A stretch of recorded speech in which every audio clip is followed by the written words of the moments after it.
Me decía Frank que introdujera el tema. La mejor introducción del tema es escuchar a Mario. Bueno, es un obispo muy novato, total 10 años. Es una cosa, o 7 que diga, 7, 8, 15. Pues eso. Bien, yo únicamente como introducción deciros que no estamos para escuchar cosas, sino para en tiempos de nueva evangelización y en tiempos de Pascua ser testigos.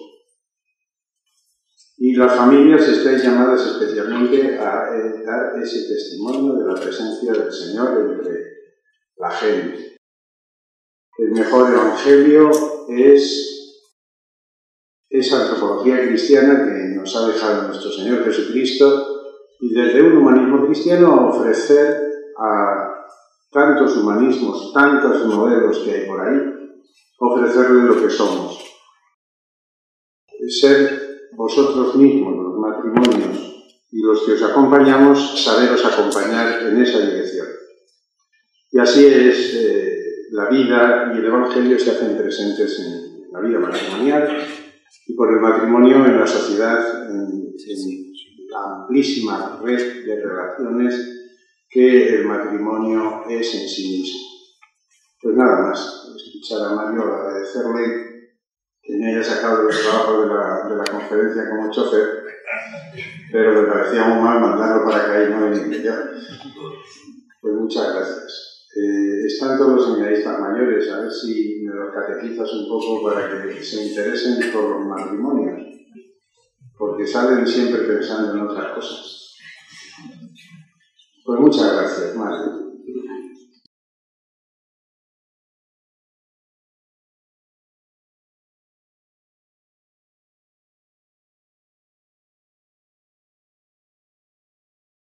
A ver si se solventa el tema técnico. La mano mejor, más cómodo, sí. Muy bien. Yo la verdad que me veo abrumado de ver este aula así con tanta gente y agradezco el que haya venido esta tarde. Yo quiero desgranar 9 sencillas ideas, pero me parecen que son muy importantes, fundamentales, para comprender la centralidad de la familia y de la necesidad de reavivar la pastoral familiar. Bien saben que el Santo Padre ha convocado 2 sínodos, uno ya tuvo lugar el año pasado, que trataba sobre los desafíos de la pastoral familiar. ¿Cuáles son los desafíos? Yo, siendo mucho los desafíos, me parece que hay uno que es muy grande, que hoy en día es el desafío cultural. Es decir, una cultura que se ha vuelto como refractaria al Evangelio de la familia y de la vida. Y el tema del sínodo de este año es cómo responder a esos desafíos, y el título, como saben, es la vocación y misión de la familia. Creo que es muy importante. ¿Cuál es la vocación? El Santo Padre, en el último viaje que él tuvo, hablaba de las familias, diciendo a la familia una frase que decía Juan Pablo II: familia, sé lo que eres, no te dejes ideologizar. La familia tiene una luz propia y tiene un modo de ser que es propio, originario, característico. ¿Está solucionado? No, pues ya siento. Pues se quedan sin cine, voy a hablar sin él. Bien, como decía, son 9 los temas que yo espero en 45-50 minutos desarrollar para que no sea cansino y aburrido, ¿no? El primer tema que yo quiero desarrollar es partiendo de una frase que aparece en el libro del Génesis: no es bueno que el hombre esté solo. Y eso es hoy algo fundamental, porque estoy convencido de que uno de los dramas hoy en España es precisamente la soledad. Recuerdo que en Bilbao han salido hace poco unas estadísticas donde una tercera parte de las casas, las viviendas de Bilbao, están habitadas por una persona. Entonces, el hombre, la mujer, están hechos originariamente para vivir en comunión. Es precisamente la diferencia entre qué soy yo y quién soy yo. ¿Qué soy yo? Pues bien, pues un elemento que pertenece a la especie humana. Pero ¿quién soy yo? ¿Quién soy yo? Solo puedo conocerme en relación a los demás. Se acordarán que el Santo Padre San Juan Pablo II repetía muchas veces que la familia es un icono de la Trinidad. Y esto es algo muy importante. Cuando hablamos de la Trinidad, cuando hablamos de Dios, Dios es comunión de personas. Es un Padre que continuamente está engendrando al Hijo y está dándose continuamente al Hijo, y eso es su ser, engendrar el Hijo. Es un Hijo que está continuamente entregándose al Padre, y de esa relación expira el Espíritu Santo. El Espíritu Santo es el amor del Padre y del Hijo, es la persona amor. Y por eso decía San Juan Pablo II, basado sobre todo en el libro de Génesis, decía que así como esa comunión de personas que es Dios, eso está plasmado en lo que es el hombre, la especie humana. Así como el Padre y el Hijo se aman, el hombre y la mujer se aman, y así como del Padre y el Hijo expira el Espíritu Santo, el hombre y la mujer sellan su amor en los hijos. Por eso cuando el libro del Génesis nos dice, ¿no?, que en ese relato, que cuando dice Dios hagamos, lo dice en plural, hagamos al hombre y la especie humana a nuestra imagen y semejanza, dice hombre y mujer. Yo no sé aquí un poco las traducciones. Hombre y mujer lo creó. Hombre y mujer lo creó. O sea, el hombre y mujer, la diferencia hombre-mujer es una distinción originaria. Es una distinción además que enriquece a la especie humana. Ambos dos con la misma dignidad, evidentemente con la misma dignidad, al mismo tiempo con una reciprocidad y con una complementariedad. El modo de ser del hombre, el modo de ser de la mujer son como son, y ni es mejor ni es peor, son complementarios, son recíprocos. Hombre y mujer lo creó. Por eso, ciertamente, lo que necesita siempre el ser humano es ser rescatado de esa soledad originaria. Lo primero que percibe el ser humano cuando nace es alguien, un rostro que le ama, un rostro que le mira, que le cuida, es el rostro de la madre. Y el padre tiene que hacerse hueco para entrar en esa relación.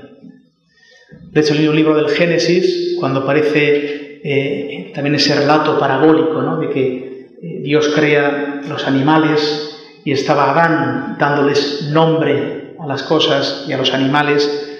Dice, pero Adán no encontró nada que le pudiera ayudar. Adán no se podía comprender a sí mismo hasta que no conoce a Eva. Como digo, es un lenguaje parabólico. Adán se comprende cuando aparece la que es carne de su carne, huesos de sus huesos. Nosotros, para conocernos quién somos, necesitamos de otros, de la otra persona. Así puedo yo conocerme quién soy. Y también el propio Evangelio, el Señor nos da la clave de cómo es este dinamismo de ser personas, de ser rescatados de esa soledad original, cuando nos dice, ¿no?, aquel quien guarda la vida para sí, la pierde. Pero quien entrega la vida, la gana. Es decir, para vivir, curiosamente, hay que entregar la vida. Quien no entrega la vida, quien no recibe la vida de otro, esa persona no vive. Esa persona muere en la soledad. Ese no deja de ser más que el dinamismo íntimo e interior de nuestro modo y forma de ser. Estamos hechos para vivir en comunión. Estamos hechos para construir una comunión. Sería, como digo, el primer tema. No es bueno que el hombre, entiéndase especie humana, hombre y mujer, no es bueno que el hombre esté solo. No está hecho para la soledad. Me han hecho hace poco una pequeña entrevista del periódico local y decía, bueno, ¿qué papel tiene hoy la Iglesia? Decía, la Iglesia es servidora de los pobres, pero hay muchas pobrezas. Hay una pobreza material, mucha gente que no llega pues, a fin de mes, mucha gente que vive en gran precariedad, la pobreza material. Hay una pobreza humana, gente que vive sola, gente que vive atada a muchas cuestiones.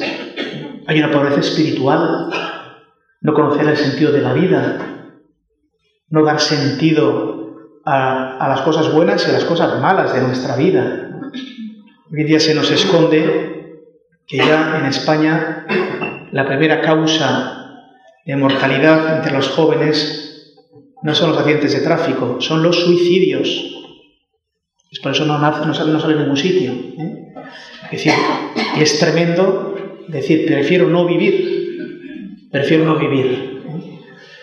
Suelo ver muy poco la televisión porque tengo poco tiempo y por la verdad es que me aburre. Pero hay algunos programas que me gusta ver. Hay uno que seguramente lo habrán visto, y no hago propaganda de la 4, pero sale en la 4, que es el de Hermano Mayor. Donde aparecen jóvenes violentos con sus padres, metidos en la droga, no trabajan, se levantan a mediodía, echan su vida por la borda. Y bueno, hay una persona que les ayuda a salir de esa situación. Y siempre en esos jóvenes, tanto chicos como chicas, aparecen, a mi modo de ver, siempre dos constantes, ¿no? La primera, la percepción de que no han sido amados, de que sus padres les han fallado, de que se han percibido de que no se han ocupado de ellos. Y eso les crea una tremenda frustración que se convierte en violencia. Y luego aparece una segunda característica. Dicen, siempre les preguntan, ¿tú a qué tienes miedo en la vida? La respuesta es siempre la misma. Dice, tengo miedo a estar solo, a no ser aceptado por los demás, a quedarme solo. Es lo mismo. Tenemos una ansia enorme de ser amados y de ser acompañados y de amar, porque Dios ha pasado ya por nuestra existencia. Dios ha dejado su huella en nuestra existencia. Por tanto, la primera idea sería, no es bueno que el hombre esté solo. La segunda idea está atado a esto, el ser personas, es decir, estamos vueltos hacia el otro y estamos constituidos para recibir al otro. Nos está hablando de una vocación originaria de toda persona, que es una vocación a ser amados y amar.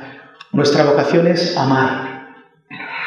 Hoy en día quizás es un término totalmente devaluado, y además hoy en día es un término quizás muy descentrado. Hay un filósofo que se llama Zygmunt Bauman, que escribió hace unos años un texto, un trabajo titulado La sociedad líquida, y que habla también de un amor líquido. Es hoy en día lo que vivimos en nuestra sociedad. Amor líquido significa lo que siempre habíamos concebido como el amor romántico, es decir, un amor que es puro emotivismo, un amor que es puro afecto, y es un amor que por tanto no construye. Hoy en día yo creo que muchas veces lo que se nos comunica, lo que se vive es un amor puramente emotivista. Entonces, si me encuentro bien, si estoy bien, creo que estoy amando, me encuentro bien contigo, te amo. En cambio, si me encuentro mal, si lo estoy pasando mal, ya no te amo. Es curioso que cuando he sido párroco hasta que me nombraron vicario general, muy poquito vicario general, solo año y medio ya, me llamaron para obispo auxiliar de Bilbao, pero donde he gozado siempre ha sido en las parroquias, y en las parroquias de los pueblos, donde yo pues he gozado. Y muchas veces me ocurría que me venían matrimonios jóvenes de poco tiempo a hablar conmigo, decirme, don Mario, venimos a decirle que nos vamos a separar. Y yo decía, bueno, pero ¿qué ha ocurrido? ¿No ha pasado? ¿Ha habido algún problema grande? ¿Alguna falta de respeto grande? no es que ya no sentimos lo mismo, es que ya no nos queremos. Pero ¿qué entendemos por querer? En el fondo estaba esta concepción emotivista, puramente emotiva del amor. Es verdad que el amor genera esa reverberancia interior, que es esa felicidad, pero ese no es el núcleo de amar, no es la concepción del amor. El amor es entregar la vida. Amor es entregar la vida. Es decir, el que ama es el que se entrega. Y al que ama es al que recibe al otro. El que recibe al otro. Ese es el que ama. Lo dice el Señor muy claramente también en el Evangelio. No hay amor más grande que el que da la vida. Da la vida. Entonces muchas veces las personas se enamoran. El enamoramiento es algo pasivo, algo que ocurre. Si alguien se acuerda de su amor, de su enamoramiento, pues de repente, no sé, entre todas las chicas que conocía hay una que le tira, ¿no? Que le llama.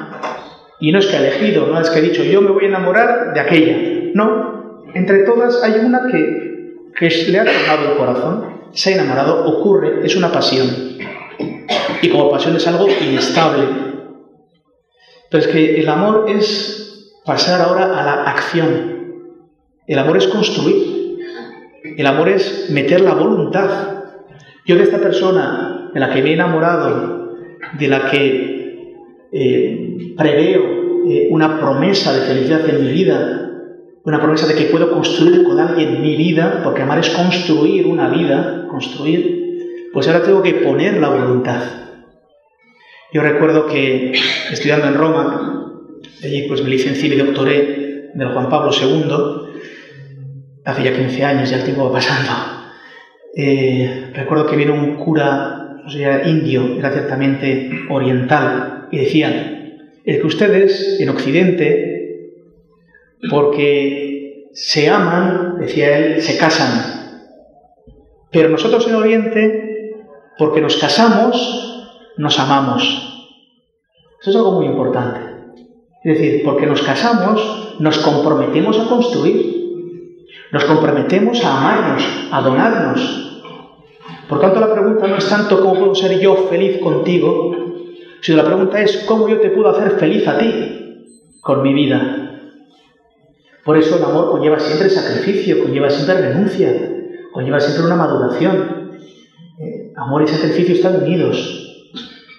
Recuerdo que cuando daba cursillos prematrimoniales, ayudaba, porque yo animaba a los matrimonios jóvenes que fueran los protagonistas de los cursillos y lo dieran ellos.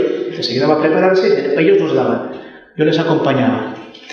Y recuerdo que les decía a veces a los novios, decía, hay un termómetro muy fácil de cuánto amas tú a tu novio o a tu novia. Lo venían de los cursillos, ¿no? ¿Hay cuál? ¿Cuántas veces estás sacrificado por tu novio o por tu novia? Y algunos decían, ahí va pues nunca, voy para el asunto. Porque estarás enamorado, pero no amas. Y cuidado, porque eso no construye. Y eso te garantizo que se va al garete. Eso se va al garete. Os pongo también otro ejemplo que a mí, como he dicho, yo, el Señor a mí me llamó a estas locuras de ser cura y ahora ya pues más locura de ser obispo cuando estaba acabando medicina. Y el obispo que me acogió, el obispo de Córdoba, pues él me pidió que acabara la medicina y que me doctorara en medicina y que ejerciera la medicina. Que así lo hice durante 2 años, mientras me doctoraba. Y me acuerdo que en el hospital por la noche siempre me llamaba la atención, y me sigue llamando la atención, si uno pasa por cualquier planta, pero si pasa por la planta de niños, jóvenes de pediatría, las madres, esa fidelidad de una madre que siempre está al lado de sus hijos, no hay manera de arrancarla, ni para que se duche, ni para que vaya a casa a cambiarse, ni para que coma. Eso es amor, entregar la vida. Y seguro que no tiene ningún gozo interior diciendo es que estoy durmiendo en esta silla de plástico, he dormido como un jabato, ¿no? Que se me clavan las costillas en la silla, pero estoy entregando mi vida. Estoy amando. Estoy amando. El amor conlleva renuncia, conlleva sacrificio. Lo que dice el Señor, para ganar la vida hay que entregar la vida, y entregar la vida no es una quimera, entregar la vida es en lo cotidiano de cada día. Y también es otra de las importantes, el amor se construye con pequeños ladrillos de cada día. con pequeñas acciones cada día. No porque el día del aniversario te regalo una cosa grande para que veas lo que te quiero y el resto de los días, ¿qué? Por tanto, como digo, hoy existe esta concepción del amor líquido, que es una concepción que hace mucho daño, porque en el fondo no es vivir un amor verdadero, no es vivir un amor encarnado, no es vivir un amor humano, es vivir una entelequia, es vivir un deseo que en el fondo no es saciado. Por tanto, como digo, la vocación es a vivir una vocación de un amor verdadero. Paso al tercer punto. El amor, por tanto, tiene su lógica, que es la lógica del don. Y la lógica propia de la persona es la lógica del don.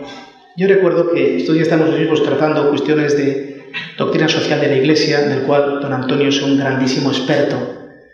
Bien, y en la última encíclica del Papa Benedicto XVI sobre la cuestión social, él decía, también lo decía en Deus Caritas Est, en su primera encíclica, él decía, aunque hoy en día viviéramos un estado en que todo el mundo tuviera lo que necesita, todo el mundo tuviera sus necesidades cubiertas, hubiera una distribución justa de la riqueza, no quedaría anulada la lógica del don. Porque el hombre y la mujer están hechos para darse. Por eso seguiría existiendo el voluntariado y seguiría existiendo la gratuidad. Porque la lógica del amor es la lógica del don, de la entrega, del darse, del darse, dar la persona, no las cosas. A mí me llama la atención que Jesús en el Evangelio nunca aparece dando cosas. La bolsa la llevaba Judas. El Señor se daba a sí mismo. El Señor se entrega a sí mismo. Incluso ya después de resucitado y en los Hechos de los Apóstoles, Pedro y Juan, ¿no? Aquel que pedía en la puerta, y no tenemos oro y plata, te damos lo que tenemos, Jesucristo, levántate y anda. Es la entrega de la persona, ¿no? Por lo tanto, hay una lógica del don, que es la entrega. Pero yo creo que hay que dar un paso más. De la lógica hay que pasar la gramática. ¿Y qué entiendo por gramática? Es que hay que aprender a amar. Hay que aprender a amar.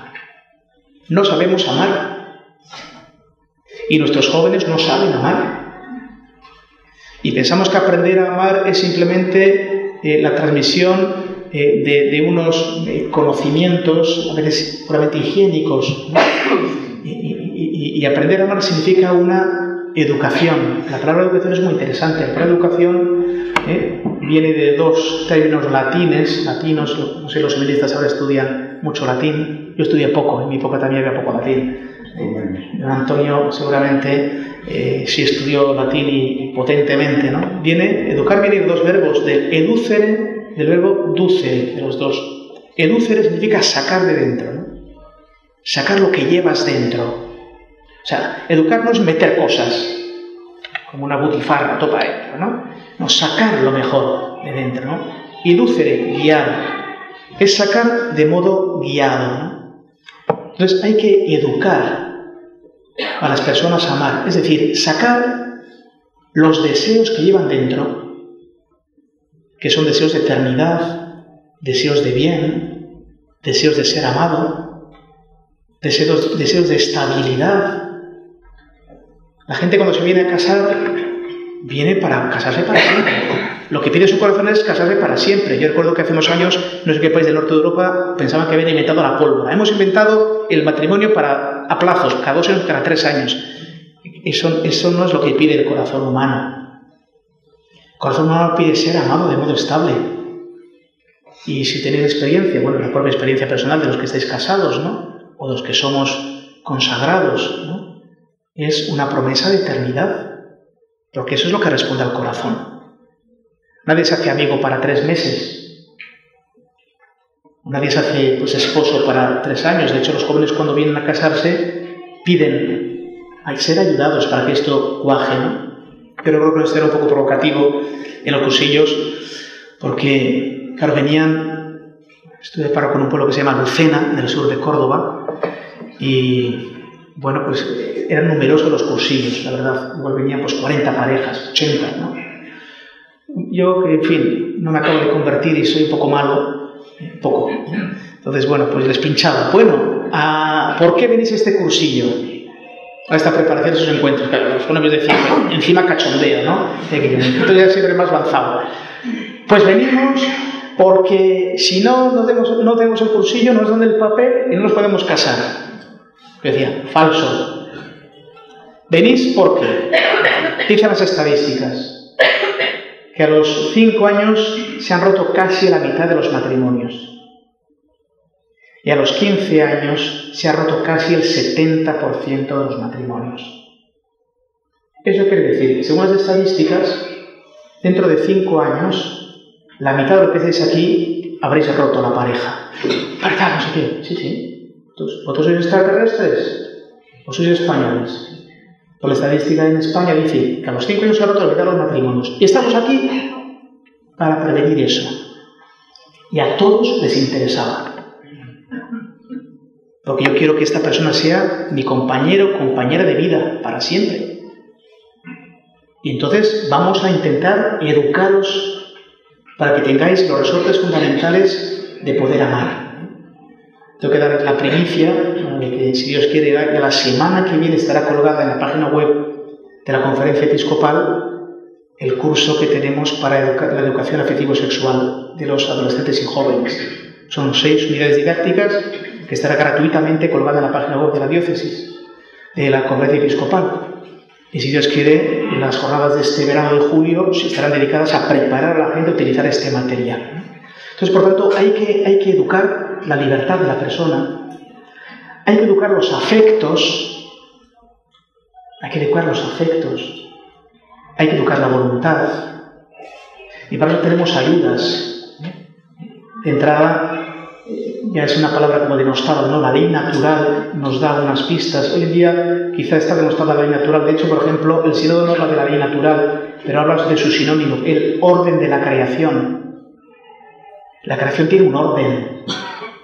Tenemos un modo de ser que nos da unas pistas de cómo poder amar, ¿no? Esto se ayuda, es ayudado por la ley moral. La ley moral, aquí tengo seminaristas, no sé si hacerles la pregunta que yo hacía cuando daba clases de moral en el seminario. El primer día de la moral fundamental siempre les hacía una pregunta a los seminaristas. ¿Qué tiene de malo robar una cartera? Un billetero. ¿Qué tiene de malo robar una cartera? Y tenía alumnos muy avezados, me decían, pues es cometer una injusticia, de acuerdo. Es hacer un daño a un tercero, de acuerdo. Es apropiarte algo de lo que no es tuyo, de acuerdo. Pero nadie me decía algo que es de especial importancia, y es que el que roba se convierte en un ladrón. Es decir, los hechos cualifican a la persona. Los hechos, los actos, construyen a la persona. Y entonces, ¿qué es lo que hace la ley moral? Lo que hace la ley moral es decirte cuáles son los límites en los que, si sales de esos límites, tú ya no vives la dignidad de un hijo o hija de Dios. Cuando se dice no robarás, es para que no te conviertas en un ladrón.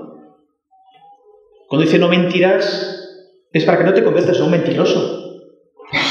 Cuando dice no codiciar los bienes ajenos, es para que no te conviertas en un envidioso. O sea, la ley moral te ayuda a crecer. Y lo que hay que hacer es interiorizar la ley moral. O sea, no es algo que viene a darme fastidio, a fastidiarme. Es algo que me ayuda a crecer. Algo que me ayuda a profundizar, a enraizarme, a dar lo mejor que tengo de mí. Y además las mismas virtudes a que se refieren estos mandamientos son, por así decirlo, las patas del amor. El amor necesita de virtudes. Yo, para amar, si me tengo que entregar, necesito vivir en la verdad. No se puede vivir el amor en la mentira. Piense, sabe, en las relaciones cuánto daño hace la mentira. Destruye la relación. Tienes que vivir la veracidad para vivir el amor. Evidentemente no te puedes quedar con lo que no es tuyo. Destruye el amor. Evidentemente, si tienes el corazón, pues eso, inclinado a las cosas, pues al final valoras más las cosas que la relación que tienes. La ley moral te ayuda a construirte como persona capaz de amar y capaz de donarte. Y eso necesitamos todos ser ayudados a construirnos a esa gramática del don para saber yo cómo puede ser construido para poder amar realmente y poder recibir al otro realmente. No me enrollo más, que es bastante para este punto. Cuarto punto, lo había titulado el gozo y el riesgo de poner en juego la libertad. Cuando yo me comprometo con una persona a la que voy a dar mi vida para siempre, y cuando yo recibo a la otra persona con la cual voy a convivir para siempre, pongo en juego mi libertad. Elijo libremente. Entonces tengo que aprender a elegir. Aprender a elegir. Y aquí hay una serie de tópicos que hacen mucho daño. Yo voy a referir solo a dos. Hay muchos más. Sería cuestión de otra ponencia. En otra ocasión vendré muy a gusto. El primer tema que a mí me parece devastador es cuando se dice que el amor es ciego. No hay cosa más falsa que el amor es ciego. Yo tengo que saber con quién me voy a gastar los cuartos. Yo tengo que conocer a la otra persona. ¿A quién voy a entregar yo mi vida? Otra cosa será que yo pues acepte cómo es el otro y lo quiera así. Si eso se refiere al amor es ciego, de acuerdo. Pero yo tengo que saber, conocer a la otra persona, ¿no? Y a veces, pues las elecciones pues fallan en las cosas más nimias y más pequeñas. Pongo un ejemplo. Recuerdo que un amigo mío de mi pueblo, yo soy de Guernica, pueblo de Vizcaya, un amigo mío de la infancia, de toda la vida, de mi cuadrilla, me dijo si podía casar a un primo suyo. Bueno, no le conozco, pero sí, de vista le conocía, tal. Bueno, pues si quieres que lo case yo, y si Dios quiere que lo case, yo todavía no era obispo, era un cura en Córdoba. Pues con gusto, pero los quiero conocer antes. Y tomamos un café, me invitaron, estuvimos charlando, los dos eran hijos únicos. ¿Y os conocéis bien? Sí. ¿Tenéis un proyecto común de vida? Sí, sí. ¿Tenéis claras las cuestiones de entregaros, de cómo construir un hogar, las cuestiones de los hijos? A veces no se está de acuerdo. ¿Quién quiere tener hijos? ¿No quiere tener hijos? Sí, no, todos nos conocemos muy bien, estamos muy bien compenetrados, tal. Bien, una pregunta. Era verano. La próxima Nochebuena, ¿dónde la vais a pasar? Claro, él dice, hombre, mi madre es viuda, no va a estar sola.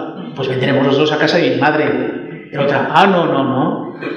Yo Nochebuena se la cerraré en mi casa. Mis padres dan un soponcio y no voy, que siempre les ayudo y hago la tarta de no sé qué. ¿Cómo que no tan no sé qué? No. El lío padre.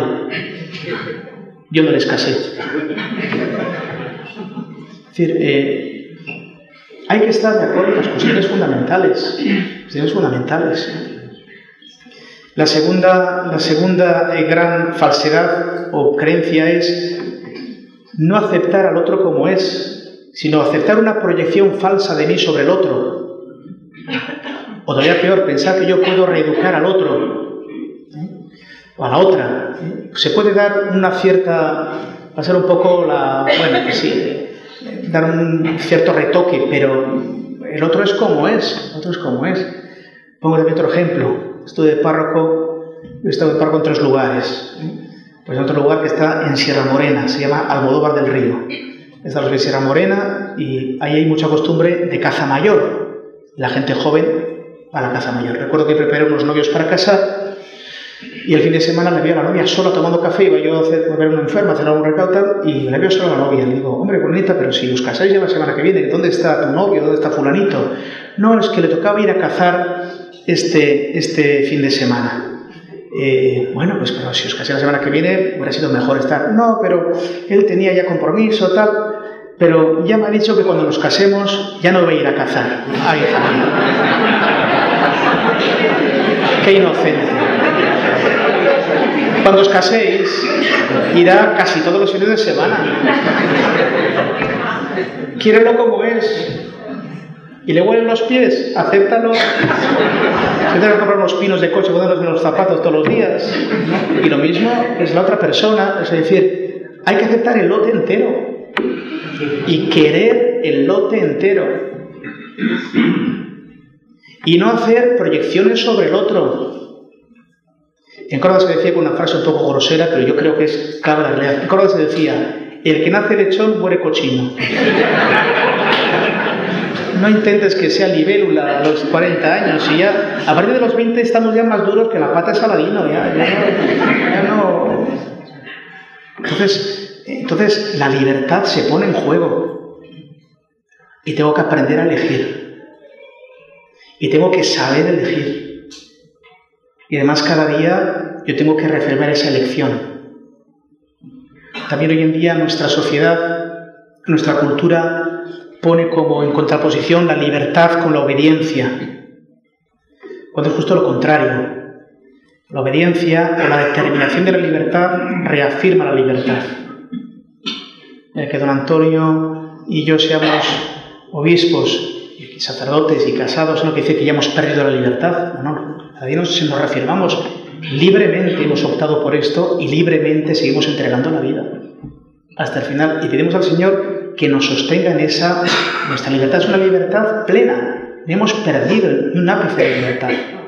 De hecho, Cristo el Señor es plenamente libre y plenamente obediente. Esto nos daría para otra charla, ¿no? O sea, la obediencia, la fidelidad no anula la libertad, sino que la reafirma y la confirma. Y también el vínculo matrimonial es el rescate de la libertad para cuando las cosas van mal. Cuando el matrimonio le va mal, la solución que nos plantea la sociedad es divorcio express. Pero lo que nos plantea el Señor es cuando las cosas van mal, son de cosas graves, ¿no? De faltas de respeto, de violencia, etc. Estamos hablando de otro capítulo.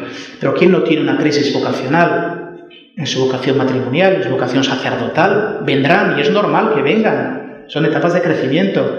Previamente el vínculo es el que te da fuerzas para seguir adelante. Te rescata el vínculo.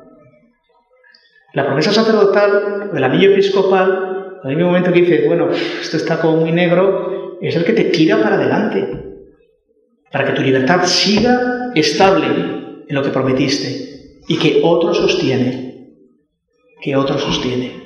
porque es Dios quien sostiene esto.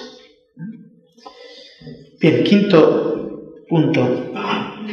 Le he titulado Las heridas del camino y la necesidad de la conversión, que es justo el tema de las lecturas de la liturgia de antes de ayer, ¿no? El Señor aparece resucitado y esto les abre el entendimiento y les dice que esto será predicado para la conversión y el perdón de los pecados. El matrimonio, como la vida sacerdotal, la vida consagrada, es una vocación. También los matrimonios, cuando muchas veces no sabían qué lectura elegir en el matrimonio, yo les sugería Juan 15, ¿no? Cuando dice, no sois vosotros los que me habéis elegido a mí, soy yo quien os he elegido a vosotros. Y yo he dispuesto en mi providencia las cosas para que tú conocieras a esta persona. Y yo os he llamado para que seáis reflejo de mi amor. Y entréis a formar parte de este misterio nupcial, que es el misterio de la Pascua, el misterio pascual, ¿no?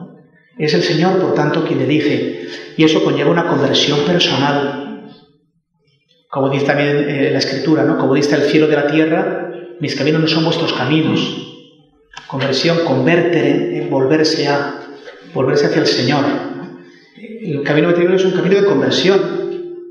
Entonces también hay heridas que hay que acompañar. Heridas de la propia naturaleza, heridas de la fragilidad, heridas del cansancio, heridas de la inconstancia. Fragilidad, cansancio, inconstancia, hay que acompañarlos, hay que fortalecerlos. Luego hay heridas del pecado, la soberbia, la desconfianza, la desesperanza, los celos. El celo es un amor patológico. Los celos es tener una cosificación del otro. Tú eres mío, propiedad mía, por tanto no te puedes compartir con nadie. Ya no tengas amigos, no tengas amigas, porque tú eres mío, posesión. Es una visión totalmente distorsionada y patológica del amor, porque el amor esponsal no es incompatible con el amor de amistad, ni con el amor paterno-filial. Uno piensa que como quieres a tu madre, me quieres menos a mí. No es así. O quieres a tus amigos, ya no me quieres a mí. No es así. Los dones espirituales, cuando se comparten, no disminuyen. Si así los dones materiales, evidentemente, ¿no? Yo a veces, siendo vicario en Córdoba con don Juan José Asenjo, actual arzobispo de Sevilla, recuerdo que él, como castellano que es, a veces un poco los chascarrillos andaluces, pues a veces, bueno, no se captan fácilmente. Y recuerdo que estaban los vicarios una vez, vinieron los delegados de familia precisamente, y acabaron la charla, que nos tenían que dar los vicarios cómo iban las cosas, y era la hora de comer, y don Juan José me decía: bueno, Mario, es la hora de comer, vamos a despedirles a estos sin comer, porque donde comen 6, comen 9. Decía: sí, don Juan José, pero menos. Pero menos. Se queda un poco así, es broma, pero menos. Sí, los dones materiales cuando se reparten disminuyen, pero los dones espirituales no. Entonces, es decir, pero es que a mí, a veces pueden ser también las madres en esto, ¿no? Como ya no me quieres, tienes que hacer el chantaje afectivo y tal. El querer al esposo o a la esposa no quiere decir que quiere menos de sus padres. O esos celíos de los niños, ¿no? Entonces piensa que como quieres un hermanito, no quieres otro hermanito. Los padres bien sabéis que eso no es así. Cuando se tienen varios hijos, a todos se quiere de modo infinito. Y el que ve con un nuevo chico o chica no disminuye el amor que tienes por lo que ya tienes, ¿no? Bien, pues esto también muchas veces hay que comprenderlo, ¿no? Las heridas de los afectos. Antes he dicho que a los 5 años se han roto la mitad de los matrimonios y a los 15 el 70%. Eso hace que nuestra sociedad sea cada día más individualista, sea una sociedad cada día más fría. Y también estas rupturas causan heridas afectivas en los chavales y en los jóvenes. Y hoy en día asistimos a muchos jóvenes con heridas afectivas a veces profundas, que hay que aprender y hay que saber sanar, y hay que aprender y saber acompañar, ¿no? Entonces, por eso esas heridas hay que saber gestionarlas. ¿Y dónde se gestionan? Punto número 6, voy concluyendo. En una frase muy querida para el Santo Padre Francisco, ¿no? En el hospital de campaña. La Iglesia es un gran hospital de campaña, donde nuestras heridas son curadas, tratadas, con cariño, con compañía, con perdón, con gracia, la gracia de Dios. Es una pedagogía nueva.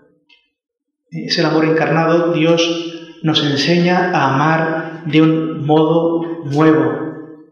Nuestra carne es purificada y sostenida por la gracia.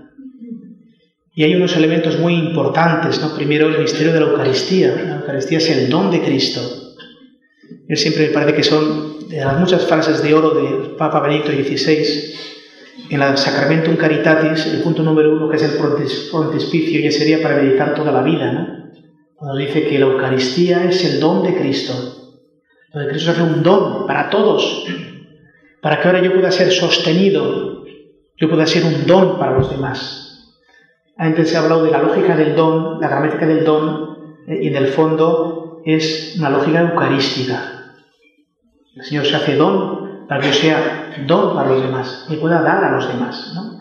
Entonces la Eucaristía sana.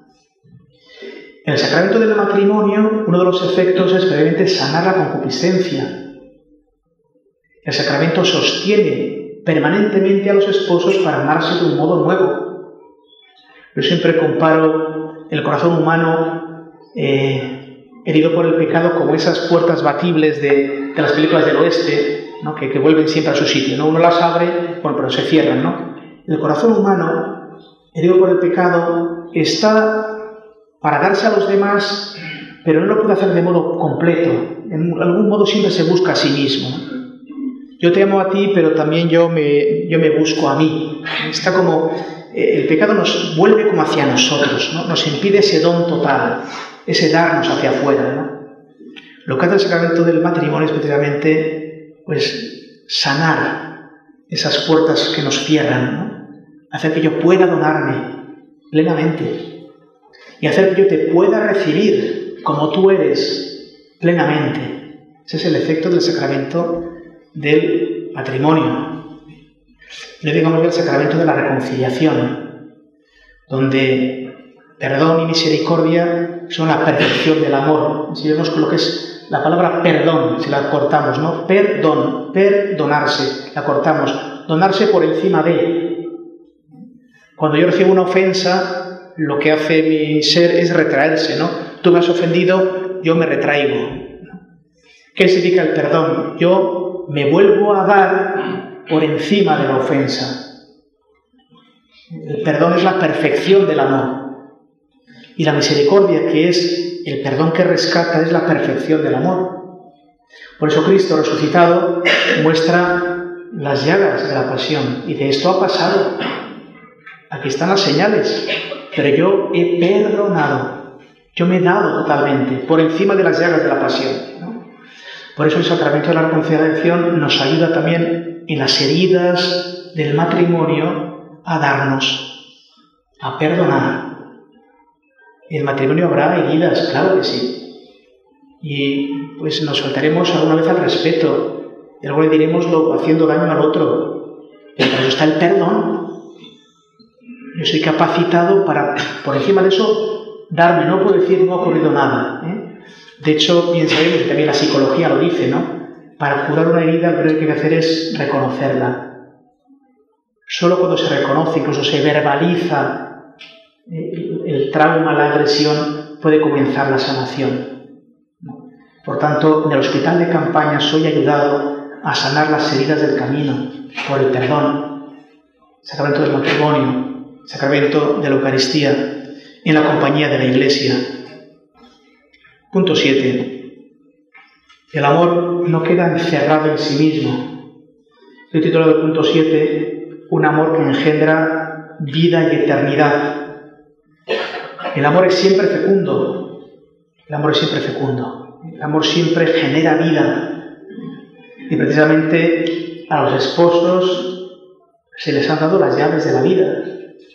Los documentos del magisterio de la Iglesia dicen algo muy hermoso de los esposos. Dice que los esposos son ministros de Dios respecto a la generación de la vida.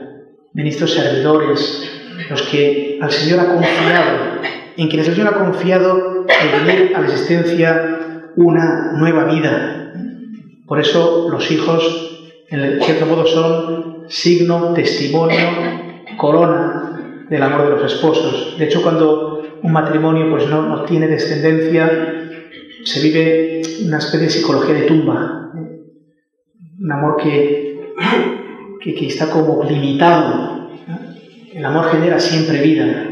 El amor rescata siempre a la persona. Por eso los hijos son testimonio de ese amor de los padres. Esa inspiración del Espíritu Santo en la eternidad son los hijos, ¿no? Son el fruto del amor de los padres.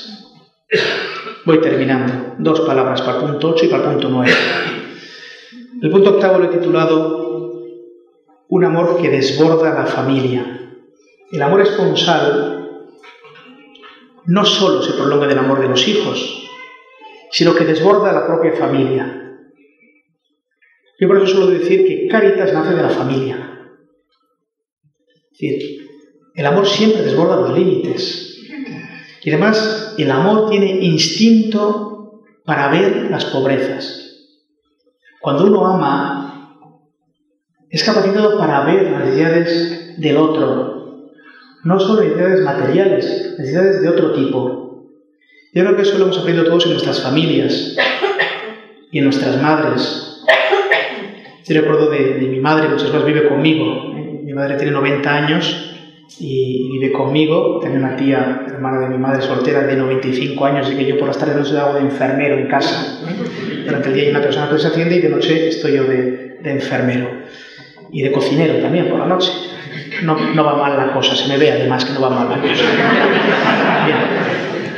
Entonces, yo recuerdo que mi madre, yo que era de Guernica, un pueblecito, 16.000 habitantes, 33 kilómetros de Bilbao, cuando íbamos a la capital, a Bilbao, en tren, pues me acuerdo siempre de pequeñito de cosas, y bueno, pues en una época complicada en Bilbao, pues la revolución, pues el tema de la reconversión industrial, el cierre de las grandes industrias, de la acería pesada, mucha crisis, fue tremenda, ¿no? Mucha pobreza, familias muy pobres, gente que pedía limosna en la calle.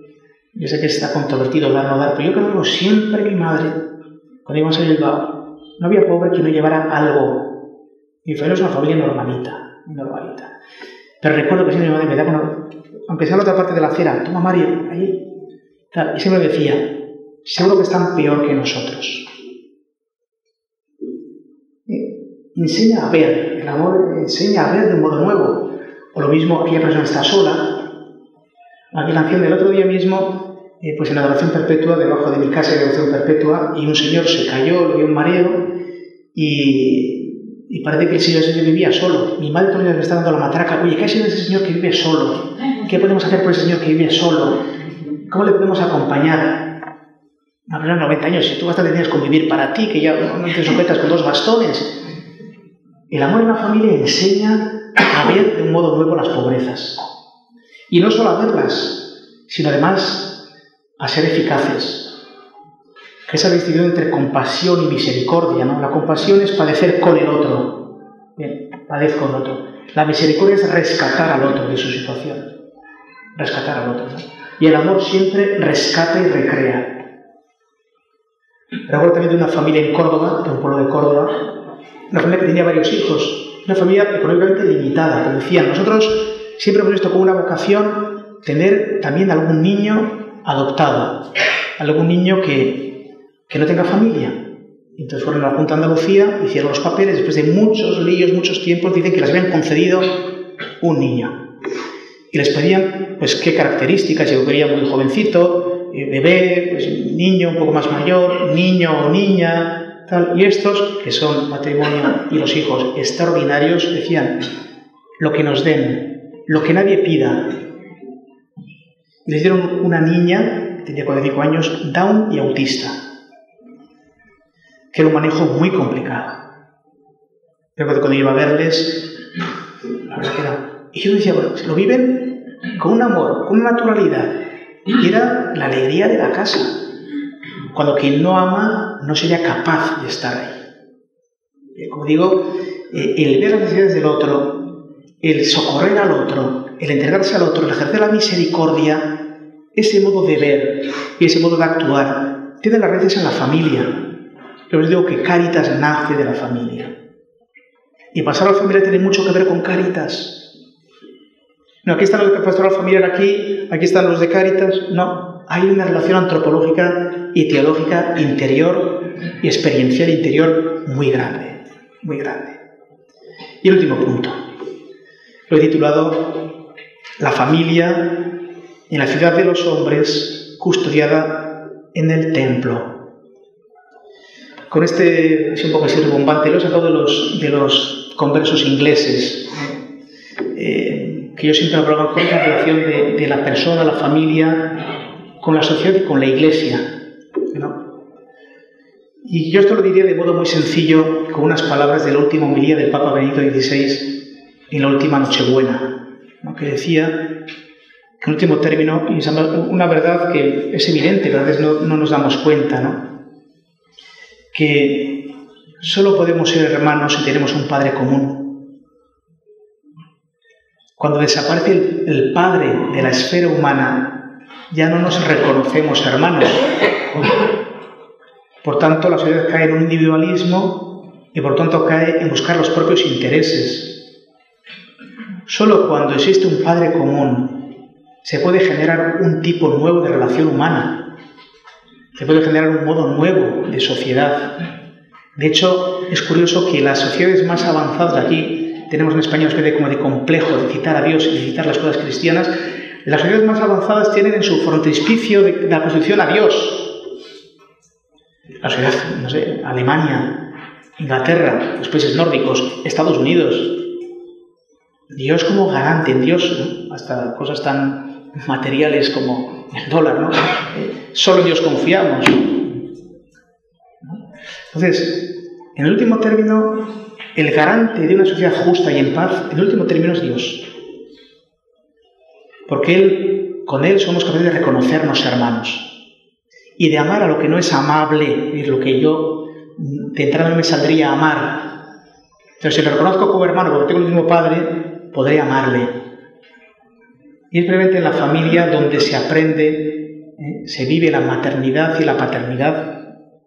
Y es en la familia, por tanto, donde se aprende a construir una sociedad, y eso custodiado por el templo. En último término, la paternidad y maternidad que se vive en la familia es reflejo de un Dios Padre con entrañas de madre. Cuando hablamos de misericordia entrañable, del País Vasco hemos escrito una carta pastoral sobre la misericordia entrañable, que significa esto: un Dios Padre, revelado Padre nuestro, con entrañas de madre, que sabe querer como una madre. Como dice Isaías, una madre podrá olvidarse de sus hijos, pues aunque ella se olvide, yo jamás te olvidaré. Un Dios con entrañas de madre, un Dios con ternura, con misericordia, con paz, de ver de un modo nuevo, ¿no? Pues bien, solo cuando ciertamente Dios está presente, cuando la familia, la sociedad está, pues como digo, abrazada, custodiada por el templo, es cuando podemos construir una sociedad justa, y es cuando la familia se convierte en protagonista social, en protagonista de una sociedad nueva. Pues bien, son estas las 9 ideas, quizá dichas un poco embolidicadamente, que hoy quería comunicar. Yo les agradezco la atención, el haber invitado a Antonio. Además, estamos tratando unos temas que yo sé que son muy queridos y muy apasionantes para don Antonio en la conferencia, y el haberlo sacado, y estoy dispuesto a hacer de chofer ahora la vuelta, no sin ninguna dificultad. Y agradezco, como digo, esta invitación. Y bueno, si estas ideas que son generales, pero que son básicas, ¿no?, pues nos ayudan a comprender la profundidad, la grandeza del ser humano, la grandeza de esa unidad dual hombre y mujer, que es el ser humano, aprender la magnífica y maravillosa vocación a amar, como reflejo del amor de Dios en nuestra vida y como vocación fundamental nuestra. Pues bien, si esto les ha servido para que puedan reavivar su vida matrimonial y para que puedan servir mejor y acompañar a los matrimonios que en la pastoral están encomendados, pues yo encantado de venir y encantado de repetir, si les parece, en otra ocasión con algún otro tema de la familia, quizás después del siglo, porque la insensatez de los obispos para elegirme con otros 2 obispos, padre sinodal, para el próximo sínodo, y luego la insistencia del Papa de reafirmarme o de confirmarme como padre sinodal, pues bueno, yo estoy dispuesto después a revertirlo en las diócesis con mucho gusto. Muchas gracias.